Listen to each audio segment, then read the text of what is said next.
Ladies and gentlemen, the People's Shark is here, one of the most intentional people on the entire planet, and launching March 21st, today, the day this episode drops, his first children's book, Little Daymond Learns to Earn, hits the stores. But Daymond, I gotta start off with a little bit of beef. I think I gotta argue with you here. This isn't a children's book. This is a family book. I think that you got it all wrong. This is for families. Am I right or am I wrong? Do we have some beef here? No, man. We are on the same page. It has to go under a certain category. But first of all, if you talk to Kevin, I'm sorry about Kevin on the show. I know. But he would agree with you because he would say, it's not a children's book because children don't have credit cards.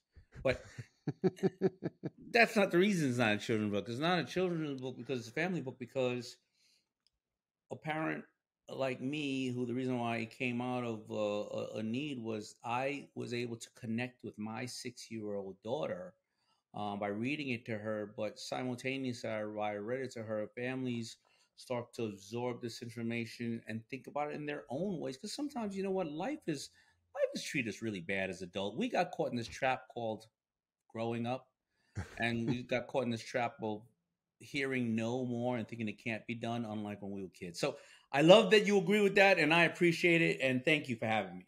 Absolutely. Well, thank you for being on. And our podcast is all about intentionality. And I said it, you are one of the most intentional people on the planet. And as I've been thinking and prepping for this interview, my mind has continued to go back to a different place. And if we can go deep, if that's okay, if we can go deep, my mind has gone back to Hollis, Queens, 1969, a 10-year-old boy with dyslexia whose father just left. And 79. Yep. Okay, guys, 79, 10 years old, 79. 10 years old. Okay. There you go. We're right there. Let's rock. Yeah. But I keep thinking about how that little boy has now written a book on financial literacy to children. Has there been a moment, I'm sure as you've told your story, has there been any moment for you in writing this book where you've gone back there and just kind of pinched yourself and thought, how did this happen? How was this little boy, how has he written this book for other kids on financial literacy? Has there been any moments of introspection in this whole process about going back to that place? Not till you just said it. Be very honest, because it does go back. So I was honored, and I have several best-selling books that were written to adults. And that little boy, thank you. Obviously, if you know that story, that means you've done your homework on me. That little boy was honored at that time to say a little dyslexic boy who, I have no great accomplishments at school. I mean, I do have one great accomplishment. I love 7th grade so much I did it twice. And that little boy who is dyslexic, which 8 of the 12 sharks are, little boy is a New York Times bestselling author 3 times over. Now that I did get that, I have had that joy. To the point where, I reflected and understood that God has put me on this planet, and every single person that is, has a dream that can achieve it. But what reflected what this book happened, why this happened, is that I have 2 older girls, and I try to teach them financial intelligence, but I didn't have financial intelligence either. And that's not the 10-year-old. That's the 25-year-old. That's the 30-year-old. And that's the 32-year-old, because I almost went bankrupt twice when I was poor and once when I had $10 million at the bank. Wow. And what I realized, and this only comes with age, is if you look at the data of 65% of athletes and lotto winners are bankrupt 3 years after leaving the league, or after, whatever the case is, winning the lotto. If you look at the fact of even families who come from legacy wealth, if their trust fund babies, right, never were taught the process of doing it, well, where are the Fords and the Carnegies and the Mellons? Why aren't they owning the Twitters and the Instagrams and the Teslas of the world? Because the first generation make it, the second enjoys it, the third destroys it, because they don't learn. And then why is Forbes top wealthiest 1,000 people, 65% of them are self-made men and women, because they had to learn something. I look at the dynamic and the shift in these things, and I say, what is the common thing in most of this aspect? Most of these people either had no knowledge in the beginning, no matter how much money they had or how much they didn't, because somebody either gave it to them as a trust child, or somebody didn't know how to teach them, or they had zero or a lot and somebody taught them, but they taught them at this age. at Yeah. 5, 6, 7, 8, 9. You know, the bottom line is this is going to be my legacy. This is my three-peat. But when I die, this is not about a book. This is going to be my legacy. Um, the first aspect of my three-peat was I created something that culturally brought people together and realized that this musical hip hop is great. And Daymond created a brand that is the number one export of African American owned soft goods in history. Amazing. The next is I'm on a show, 14 years. I'm the only African American on that show. This is sad. Only African American on that show or on television, in television history that has nothing to do with music, sports, and politics. And I have shown people the American dream is alive and well, and little kids, 10, 12 years old, are eating in their PJs, eating cereal, who's going to grow up and dominate the world and change the world because of the education that we've given them on that show. That was my second period of history that hopefully I'm going to be a part of. But this is going to spark a conversation. The bottom line, there's no book out there like this, or no book out there that is publicly known that shows entrepreneurship in a fun way where parents and kids can talk to their kids about it. Remember, don't be a parent and get stuck with the way parents think. You know, I read Catch on the Rye one time. I threw it away. What the hell am I looking at this thing for? Remember, your children 5 to 10, they want to read this. They want you to read this to them and have fun every month. Yeah. And what that does is that sets them off in a way of absorbing information of, wait a minute, if I really like it, there's a way to earn and make it. Oh, but I can't do it by myself. But I thought you had to do it by, no, I have to bring my friends together, and I have to create ways for us to have fun.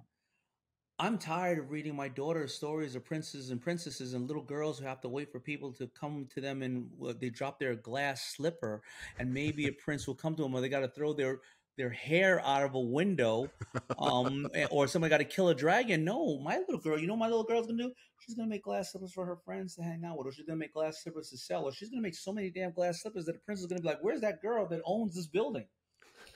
I don't want to tell my godson that webs have to come out his wrist, or he can fly, or he has to culminate this crew of guys or girls, the Avengers, because Thanos is going to destroy the planet and it's critical like that. No, he's going to create his friends and say, why don't we just go have a good time? And why don't we, we may make some money, but everything that we buy, we can sell. Everything that we do for free, we can get paid for. Let's have a good time. So that's what I'm doing today. Well, it's such a, you think about the things you learn when you're young, it becomes so foundational that if someone learns this from the beginning, but learns entrepreneurship from a very young age, they just accept it. This is the way the world works. And so for a little kid, 5 to 10, and I think back to this being a family book, I actually think it's also a little bit of a Trojan horse, because it's, as a company, what we do as a company, we help people put down their phones and engage in real life. And so the biggest question we get from people is, what do I do after I put down my phone? They don't know. So this is a Trojan horse. Yeah, it's teaching financial literacy, but what it's really doing is creating connection between parents and kids. And so it's that Trojan horse into, all of a sudden you're connected and you're learning something together. It's not only for them to read to their kids, but learn themselves, because a lot of adults don't know this stuff that's in here. You are so spot on. So, after I created this book with my team, because again, entrepreneurship is a team sport, and what I initially was going to do was create another book for parents and mothers, primarily to say, here's how to raise, a bunch of sharks. But my team thought of other stuff. But after creating it, I started to show my little girl how to connect with her about a Trojan horse, and I'm going to give you some. It's not in the book, and I can give you many takeaways, right? Because the reason why that I'm saying that this is my calling is not because the book is it is a creation of a conversation with parents, because right now, if our school system is set up for the way it used to be, we're at World War, let's create crafts and various things that you can go and build and things like that, or let's create a better employee. That's that day and age. Today, we're a different day and age. And if the kids don't have any financial intelligence, but at 17 years old can acquire $700,000 worth of debt for a career that I'm not even sure they want, and they're going to have that debt up until 50 years old. Well, that debt, you know what that debt creates? That debt creates domestic violence. That debt creates homes that are are divorced. And what happens with a divorce? Well, the kids don't have anybody to raise them. And when the kids don't have anybody to raise them, when they're on the streets, they go and sell money on do something on the corner instead of doing something here. It breaks also, and I'm not being dramatic, because even if we change this system by 2% of cribs to corrections, from cribs to college. It creates bad health habits, because if you don't have enough money, the cheapest things to eat are all the things they're selling us, right? Salt, sugar, and butter. It's costs a lot to eat healthy. But if I break that system, that happens. Now, I got to tell you, I'm learning with my daughter too. Connection, exactly. Let me give you a typical example that whether you buy this book or not, you can take this away right now for your child, right? So there is three things that you should do. There's three ways, only three ways, the perfect three ways you should do when you get $3, $3,000, or $3 million, right? The first dollar is supposed to go for what you have to spend. Mortgage, medicine, whatever the case is. The second dollar is supposed to be in an investment. That investment eventually grows to go into bucket 1 and 3. And the third is supposed to be what you would like to have but don't have to have. And if you don't spend all that, you put that back in number 2. Now, what do most of us do? Well, we work really hard. We want to treat ourselves. We do number 3 first. We don't get to number 2 because now we've done number 3. Well, how are we going to take care of number 1? And by the way, number 1 now, it's late. You don't have it. So now you're paying 18% on a credit card. That starts us off on a wrong path. So I took my little girl. I said, baby, let's open up your piggy bank, because every year at the end of the year, we're going to open up your piggy bank and see what you have. My little girl had $300 end of the year. Listen, I know the average American is like, how does she have $300? Because listen, because of inflation, or because I am very blessed in life. I don't know. The tooth fairy is giving $40 a tooth these days. I got $2.15 for all my teeth and my tonsils. You get the tonsil fairy. I like it. Exactly, right? Well, my cousin Pookie stole my tonsils.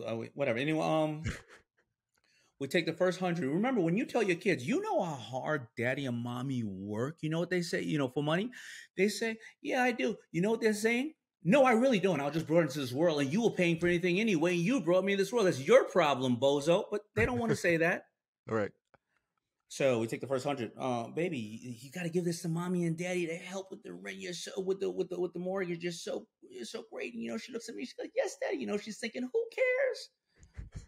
The second I say, but this is an investment. So this is an investment. Investment can be your education. This investment can be a business. Investment can be somebody else's business. But an investment. Here's what happens on an investment. It eventually grows. But an investment, if it's a business, it really does two things. It solves a problem or brings somebody joy. And by the way, every time you solve a problem, you bring somebody joy. What do you want to do? Oh, we live by the beach, Daddy. I want to put shells in bottles, and I want to give them to all my friends. I said, well, if they're so great, you want to give to your friends, maybe you could sell a couple. Maybe I can. You think I can? Maybe you can. All right, let's go to Michael's. We go to Michael's. We buy $100 worth of bottles and sand, not sand, whatever, sprinkles or whatever the crap is, right? 30 bottles. And then I take the other 100 and say, baby, this is something that you would like to have but don't have to have. What do you want? A pet. All right. What kind of pet do you want? A giraffe. Can't fit in the house. But we drilled her all the way down to a beta fish. We knew we were going to get a beta fish anyway. I said, so, okay, here we go. When we take the beta fish home, it's sitting at home. I said, you see that? What, Daddy? That's freedom. That's what money bought you. What do you mean freedom? Baby, you didn't have to wait for your birthday or for Christmas. You didn't have to just tell me what it was and I go get any color beta fish you want. Money is freedom, and money allows you to get anything you want as long as your parents and the IRS and the police, we'll get to that another time, allow you to do that. And it doesn't have to be a fish. It could be money, could be a vacation, money to give to those who you think are in more need of something else, money that you don't have to go to work, money for your best friend. It went off in her head what money is. But remember, we're connecting. Mommy and daddy are connecting with her. We go back to the bottles. She had 20 bottles out of 30 ready to give away. I said, I didn't talk to her about it. Baby, these bottles, if you give away 20, you're going to only have a little, and then you're not going to have any money to go, and it's going to be what we call bankrupt. But if you just give away 5, and if we do the math and you sell these 25, we'll get into it later, because down the road, what is a comparable price? You can now then buy 60, and then you give away 10, and then it started to work. And if you Yeah. just do that, imagine if you do that with your children every year for the next 10 years when your child is 5 years old. Changes the game. I mean, it's a great. I'm reading a book right now called The Psychology of Money by Morgan Housel, which is a great book, and he talks about how money is. It just gives you control of your time, and exactly what you said. That's freedom. It gives you that control over your time. And so, by the way, if I could bet on Minka J, I'm going to bet on Minka J because she knows she has a foundation now, because in her mind that's just the way the world works, and so she's so much farther ahead of everybody. And do you think parents don't talk about these things because they just don't know it themselves and they just don't know how to talk about it, and this makes it so approachable? Is that the reason? Yeah, we don't know how to talk about. So first of all, a lot of us, we just didn't come up with that education, Yeah. and there is nobody who doesn't want to work hard, right? I know that I don't care what anybody says. 95% of this country, we have the same things in common. It's only 5% of these assholes trying to rip us all apart. Don't let them do Right. it to us, right? They just don't know anybody, and then even if you knew better, how do you communicate that to your child, right? We don't think like children do, right? Yeah. So, and that's why when you put it in the form of a book, I'll give you an example. If you're not trying to discipline your child because your child lied, well, if you're trying to have just a regular conversation about your child, and they're like, chill. You have kids? I do. Yeah. Two kids, How old are they? 15 and 13. Beautiful, beautiful. They're just turning into aliens right now. They they are Yeah. just turning into aliens. All right. We're starting to see the tentacles. Yeah. Yeah, but if you want to teach them earlier on, they're like, "Yeah, I was just joking." And you read "The Boy Who Cried Wolf" because it's an easy way. You already know our ones. We know Little Red Riding Hood, The Boy Who Cried Wolf, Goldilocks, all that. We all know the ones that have been historically something. This is something that is historically a way to touch it without having to do this hard. All right, and we have worksheets and all that kind of stuff to have fun with it, but it's not. All right, let's go out and get your P&L, sheet, and what is your assets and liabilities, and the kids going, "What are you talking about?" So it's the same way the Shark Tank is the Chop Show. Watch kids 5 to 15 and parents and kids together because a kid could understand. When the producers, when we did our pilot and we were on there with the first 2 hours and we were doing it, the pilot. Right. And so I'm sitting over there going, so, I'm going to give you a bridge, but I'm going to have a clawback. And then I'm going to, the producers all came down to all of us and said, we don't know what the hell y'all are talking about. So we don't, EBITDA. Right. Can you talk to us like you're talking to little Sally and little Timmy at 11 years old? Oh, it's the Uber of dentists.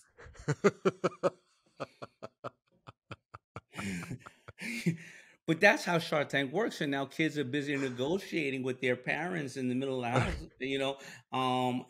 and that's why simple things what our kids Yeah. understand, whether they're talking about the months, the planets, the holidays, the alphabet, they sing them in lullabies, and that's the idea and the concept of bringing Yeah. people together. I love that. We want to be super respectful of your time. I ask one question of all Yeah. of our guests, and my fault. I didn't prep you for this question. So you guys, everybody listening, is going to get off the cuff. We're all about intentionality at Aro, and the question I ask everybody is, and you again, I'll say it the third time, you're one of the most intentional people on the planet from when you were young, when you knew you were going to be a gazillionaire. What does intentionality? What does that word mean to you? What is that? How does that personalize for Daymond John? What does intentionality mean to you? Intentionality is for the adults here is if you want to write a letter to somebody or communicate with somebody, you are communicating like you're trying to get a kidney for your child. It is intentionality is something where you have a direct understanding of what you need, and the best way to get it is not running through it. Is the best way to get it is finding how to be of value for the person on the other side and communicating it in a short period of time in a soluble way where that person sees and understands the value, and even if they don't want to participate in the value, they give you information on how to make it better, or they share that value add that you have with somebody else. but it is intentional. I love that. Everybody's going to want to go buy this book anywhere you can get it. And go to, by the way, I love the website, littledaymond.com, where you get a bunch of free downloadable tools. That's right. We're going to do a bunch of we're going to give away a bunch of them, some autographed copies. Daymond, what am I missing here? You didn't ask me about the hat. I did. Okay. So Daymond has the most baller fashion piece I've seen in a long time. He's wearing an awesome top hat. You got to go watch it on YouTube. See this top hat. I need one. What would it take for someone like me to two things? One, get one, and two, pull it off? Well, first of all, to get one, you can find them anyway, and because I have so many, and I'm just playing. Yeah, you can find them anywhere now. Love this.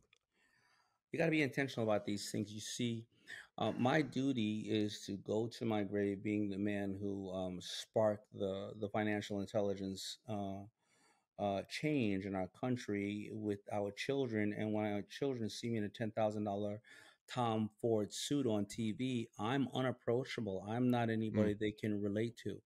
But when they see me with this hat on and they say, "Mommy and Daddy," somebody came in there with a hat. I asked him if he did magic, and he said magic, and I didn't understand what the magic was. He said he's going to show me how to disappear out of this house when I'm 21 instead of 40.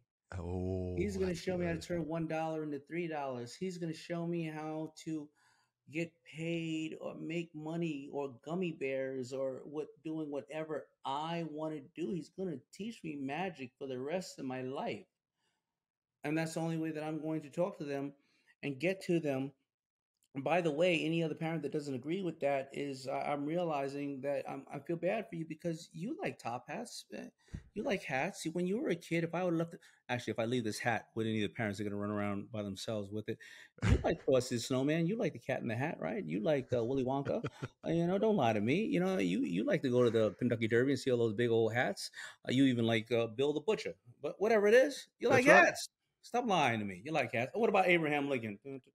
Anyway. Hey, you are right. All the fun people, the magic people, and the influencers have worn hats. You're right. Abraham Lincoln and Dr. Seuss and everybody. And Pharrell. Everybody wears hats. Pharrell. And so I get to get on the network, and I get to do a lot of fun things, wear this hat, act like I'm a 5-year-old. And then as soon as you think that I don't have any sense, then I'll tell you the GDP of India and why long-term bonds are going to outpace short-term bonds today. Then I'll put the hat back on and tell you smell like hot dog water and you're a stupid face. It's just what it is. I'm like the guys on Step Brothers.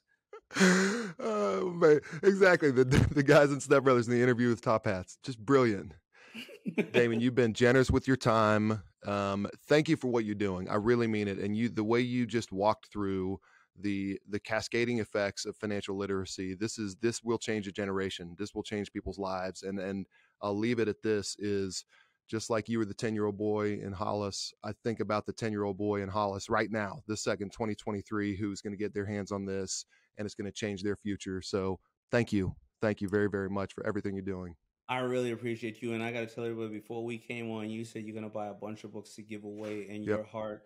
And you are, I mean, I'm not doing this because I need any more money. I'm donating. The people who I have even programs up there for large corporations to donate to a 501c3, deploy the books, and I'll waive any of my virtual speaking engagements that cost 10 times more than those books ever be if I'll talk to an organization for them due to, as long as it has something to do with children.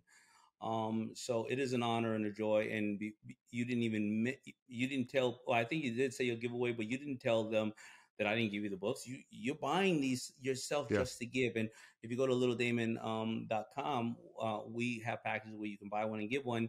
And actually every day for the next 10 days, I think if you buy one, give one, and you can buy 5 and get 5, but get entered 5 times. I'm spending half an hour or 15 minutes one-on-one Zooms with people, giving them consulting because we're picking a lot of winners, out of those groups of people. So thank you so much for highlighting this. Thank you so much for reading it and finding a way to understand that we're connecting families, and for helping me get this out to help change the system. Absolutely. Thank you, Daymond John. You are the best. You truly are the people's shark. Thanks, my friend.